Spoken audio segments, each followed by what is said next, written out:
പ്രധാന വാർത്തകൾ. മുളകുപൊടി എറിഞ്ഞ് കവർച്ചാശ്രമം, യുവതിയെ കടയുടമ പിടികൂടി. അഹമ്മദാബാദ് സ്വർണ്ണക്കടയിൽ മുളകുപൊടി എറിഞ്ഞ് കവർച്ച നടത്താനുള്ള യുവതിയുടെ ശ്രമം പരാജയപ്പെട്ടു. ഉടമയുടെ സമയോചിതമായ ഇടപെടലിൽ യുവതി പിടിയിലാവുകയും മർദ്ദനമേറ്റ് ഓടി രക്ഷപ്പെടുകയും ചെയ്തു. അഹമ്മദാബാദിലെ റാണിപ്പ് പ്രദേശത്താണ് സംഭവം. ആഭരണം വാങ്ങാനെത്തിയ ഉപഭോക്താവെന്ന ഭാവത്തിലാണ് യുവതി കടയിൽ പ്രവേശിച്ചത്. സംസാരിച്ചുകൊണ്ടിരിക്കെ യുവതി കയ്യിൽ കരുതിയിരുന്ന മുളകുപൊടി കടയുടമയുടെ കണ്ണുകളിലേക്ക് എറിഞ്ഞ് സ്വർണം കവരാൻ ശ്രമിച്ചു. എന്നാൽ ലക്ഷ്യം തെറ്റിയതിനെ തുടർന്ന് മുളകുപൊടി ഉടമയുടെ കണ്ണിൽ വീണില്ല.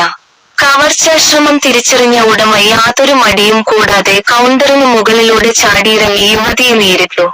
തുടർന്ന് യുവതിക്ക് മർദ്ദനമേൽക്കുകയും മോഷണവസ്തുക്കളില്ലാതെ കടയിൽ നിന്ന് ഓടിപ്പോവുകയും ചെയ്തു. സംഭവത്തിന്റെ CCTV ദൃശ്യങ്ങൾ പോലീസിന് ലഭിച്ചിട്ടുണ്ട്.